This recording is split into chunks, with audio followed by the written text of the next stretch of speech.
Bagaimana kabarnya hari ini Pak Saiful? Alhamdulillah sehat Bu. Alhamdulillah ya Pak Saiful ya. Pada hari ini kita akan melakukan kegiatan coaching. Bagaimana Pak? Apa sudah siap? Insya Allah siap Bu. Saya akan melaksanakan coaching hari ini dengan Bu Iis. Alhamdulillah kalau sudah siap Pak Saiful. Begini Pak, yang perlu Bapak ketahui dalam proses coaching ini ada 3 kompetensi yang harus dimiliki oleh seorang coach, yaitu pertama kehadiran penuh, yang kedua mendengarkan dengan aktif, dan yang ketiga mengajukan pertanyaan yang berbobot. Dari ketiga kompetensi ini Bapak menurut Bapak ini kompetensi apa yang Bapak merasanya masih kurang? Sepertinya kalau saya merasa ini yang masih kurang itu adalah melakukan pertanyaan yang berbobot Bu.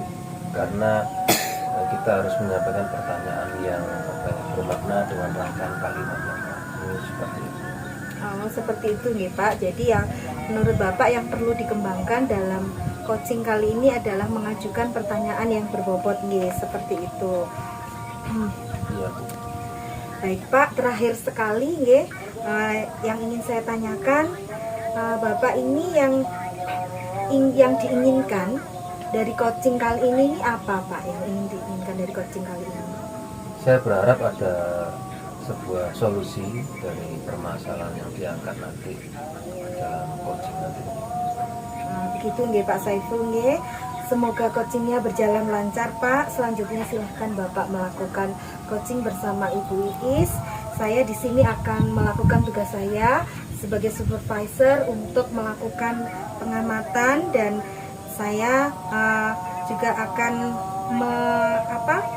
mengamati jalannya coaching ini apakah sudah sesuai dengan alur tirta, dan tentunya di bagian penyampaian pertanyaan yang berbobot nanti apakah itu ada terjadi peningkatan atau kepeningkatannya ini sangat luar biasa atau hanya peningkatan yang biasa saja gitu. Monggo Pak, silahkan dimulai. Baik Bu, terima kasih. Kan kita mulai coaching. Assalamualaikum Pak Ipul. Waalaikumsalam warahmatullahi wabarakatuh Bu Iis. Gimana kabarnya, sehat? Alhamdulillah baik Pak Ipul. Bu Iis, hari ini ada waktu enggak? Kalau tidak keberatan, saya ingin Bu Iis cerita. Mungkin ada masalah yang menjadi beban dalam kegiatan belajar mengajarnya di kelas Bu Iis. Baik Pak Ipul. Ini Pak, saya sedang ada masalah dengan siswa-siswa saya yang ketika pembelajaran saya dan mendapatkan tugas dari saya, mereka melakukan copy paste Pak Ipul, dan itu hampir semua siswa Pak yang melakukan itu. Iya. Tampaknya kalau saya menangkap dari cerita Bu Iis ini permasalahannya pada siswa yang sering copy paste untuk menyelesaikan tugasnya.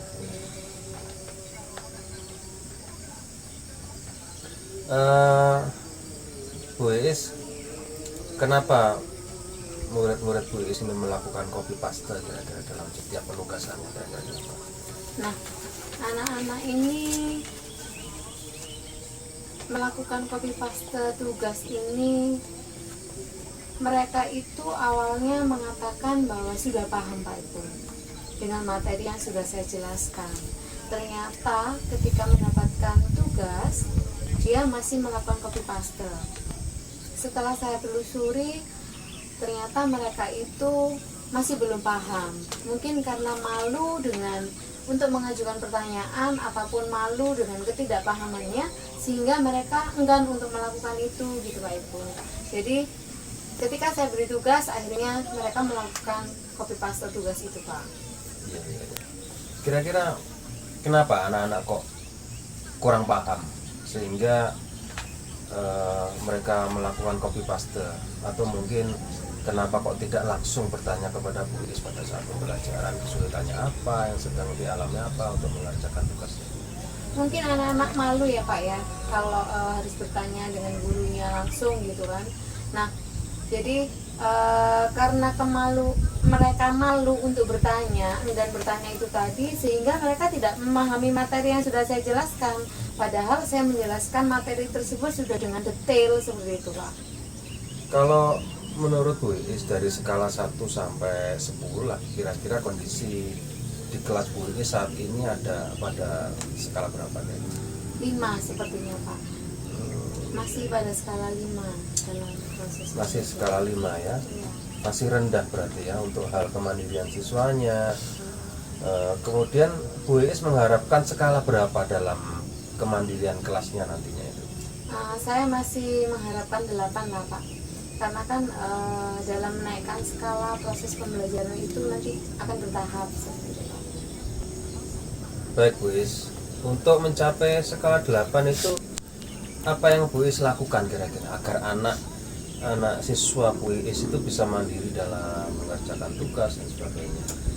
Mungkin gini Pak, ketika pembelajaran setelah saya menjelaskan, mungkin saya ketika memberikan penjelasan ke anak-anak lalu menanya ulang bagaimana pemahamannya, kalau mereka mengiyakan dengan pemahaman itu, mungkin nanti ketika pembelajaran di dalam kelas saya akan berkeliling kelas gitu, menanyai anak satu persatu ataupun mungkin keliling secara personal menanyai bagaimana mereka paham atau tidak dengan pembelajaran saya. Mungkin kalau harus angkat tangan secara global mereka akan malu. Nah, kalau dengan pendekatan personal mungkin dia tidak akan malu gitu Pak.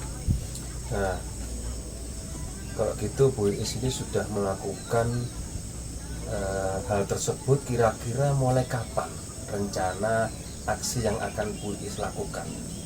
Insya Allah dalam waktu beberapa hari ke depan Pak harus dilakukan, karena tidak bisa dengan terburu-buru, karena nantinya saya ke depan itu akan memberikan tugas secara berjenjang kepada anak-anak.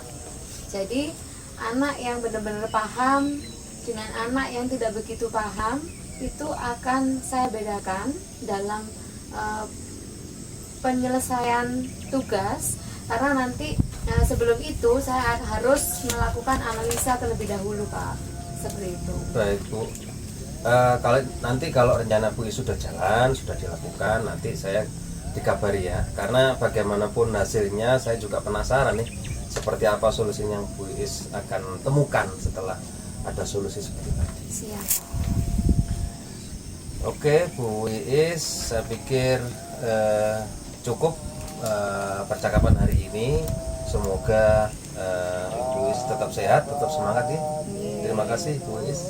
Oke, terima kasih Pak Saiful. Assalamualaikum warahmatullahi wabarakatuh. Waalaikumsalam warahmatullahi wabarakatuh.